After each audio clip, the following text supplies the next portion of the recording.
Hey guys, അങ്ങനെ നമ്മൾ ഇന്ന് ഒരുപാട് നാളത്തെ ആഗ്രഹത്തിന് ശേഷം പറശ്ശിനിക്കടവ് പോവാണ്.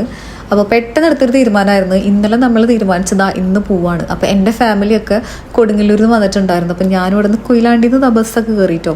നമ്മൾ കുറച്ച് ബുദ്ധിമുട്ടിയിട്ടാണ് എത്തിയത്. കാരണം കൊയിലാണ്ടിയിൽ നിന്ന് നമ്മൾ നേരെ വന്ന് താമരശ്ശേരി ഇറങ്ങി. താമരശ്ശേരിയിൽ നിന്ന് പിന്നെ ഇറങ്ങിയിട്ടുണ്ടായിരുന്ന കണ്ണൂരിൽ നിന്ന് പറശ്ശിനിക്കടവ് ബസ് കയറി. എന്നിട്ട് ഇവിടെ പറശ്ശിനിക്കടവ് അമ്പലത്തിൻ്റെ ഫ്രണ്ടിൽ തന്നെ വന്ന് ഇറങ്ങിട്ടോ.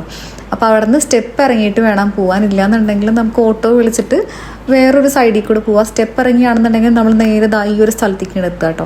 നമ്മൾ ഹോട്ടലൊന്നും പ്രീ ബുക്ക് ചെയ്തിട്ടുണ്ടായിരുന്നില്ല. വന്ന് ഈ ഒരു ഹോട്ടൽ എടുത്തു കേട്ടോ. അവിടെ നേരെ പോയിട്ട് നമ്മൾ ചെക്ക് ഇൻ ചെയ്യുക ചെയ്തത്. ശ്രീശൈലം എന്ന് പറഞ്ഞിട്ടൊരു ഹോട്ടൽ. അത്യാവശ്യം കുഴപ്പമില്ലാത്തൊരു സ്ഥലമായിരുന്നു കേട്ടോ.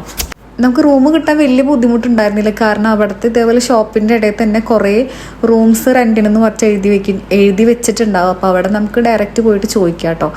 ഇപ്പോൾ അത്ര വലിയ തിരക്കില്ലാത്ത സീസൺ ആയതുകൊണ്ട് വലിയ ബുദ്ധിമുട്ടുണ്ടായിരുന്നില്ല. അങ്ങനെ നമ്മൾ ലഗേജൊക്കെ വെച്ച് വന്നപ്പോഴത്തേനും ഒരു 9 മണിയൊക്കെ കഴിഞ്ഞിട്ടുണ്ടായിരുന്നു. അമ്പലം അടച്ചു കേട്ടോ. അപ്പം നേരെ നമ്മൾ ജസ്റ്റ് ഒന്ന് അമ്പലത്തിൻ്റെ അവിടേക്ക് ഒന്ന് നടക്കാൻ വേണ്ടി വന്നതാണ്. അപ്പം അമ്പലത്തിൻ്റെ പുറത്തൊക്കെ ഒന്ന് നടന്ന് ഇവിടെ കുറേ ഷോപ്സ് ഉണ്ട് കേട്ടോ. കുറേ സാധനങ്ങളുണ്ട്. അപ്പോൾ അവിടെ വന്നിട്ട് 1-2 സാധനങ്ങളൊക്കെ വാങ്ങാൻ വേണ്ടി വന്നു കേട്ടോ. പിന്നെ ഫുഡൊക്കെ കഴിച്ച് നമ്മൾ തിരിച്ച് റൂമിൽ പോയി.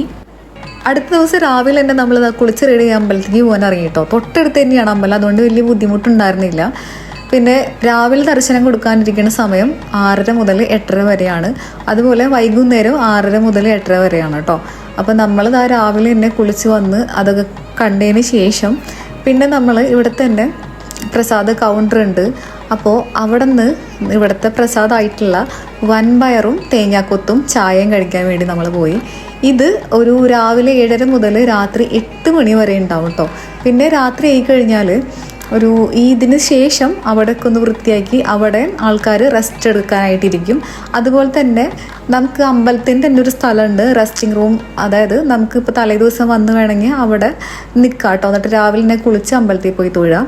പിന്നെ അമ്പലത്തിലേക്ക് വരാനാണെന്നുണ്ടെങ്കിൽ കണ്ണൂർ വന്നിറങ്ങി അവിടെ നിന്ന് കണ്ണൂർ സ്റ്റാൻഡിൽ നിന്ന് പറശ്ശിനിക്കടവിലേക്ക് ബസ് കിട്ടും. പിന്നെ അവിടെ നിന്ന് നമുക്ക് ഈ സ്റ്റെപ്പ് ഇറങ്ങി നടക്കാവുന്നേ ഉള്ളൂ. അതല്ലാന്നുണ്ടെങ്കിൽ ഓട്ടോ വിളിച്ചു കഴിഞ്ഞാൽ ഓട്ടോക്കാർ അമ്പലത്തിൻ്റെ ഫ്രണ്ടിൽ കൊണ്ടിറക്കി തരും കേട്ടോ. അതല്ല ട്രെയിൻ ആണെന്നുണ്ടെങ്കിൽ ഈ പറഞ്ഞ പോലെ കണ്ണൂർ റെയിൽവേ സ്റ്റേഷൻ ഇറങ്ങുക, എന്നിട്ട് ബസ്സിന് വരിക. പിന്നെ ഈ അമ്പലത്തിൻ്റെ ഫ്രണ്ടിൽ തന്നെ ഉള്ളത് വളപട്ടണം പുഴയാണ്. അവിടെ ആണെന്നുണ്ടെങ്കിൽ നമുക്ക് ബോട്ട് സർവീസും കാര്യങ്ങളൊക്കെ ഉണ്ട് കേട്ടോ. അങ്ങനെ നമ്മൾ അതൊക്കെ കഴിഞ്ഞതിന് ശേഷം കുറച്ച് ടോയ്സും അങ്ങനെയുള്ള കാര്യങ്ങളൊക്കെ വാങ്ങിയിട്ടോ. അതൊക്കെ കഴിഞ്ഞ് ഒരു ഉച്ചയായപ്പോഴത്തേക്കും നമ്മൾ തിരിച്ച് വീട്ടിലേക്ക് പോയിട്ടോ. അപ്പോൾ ഈ ഒരു വ്ളോഗ് ഇത്രയേ ഉള്ളൂ. എല്ലാവർക്കും ഇഷ്ടപ്പെട്ടു എന്ന് വിചാരിക്കുന്നു. Bye bye.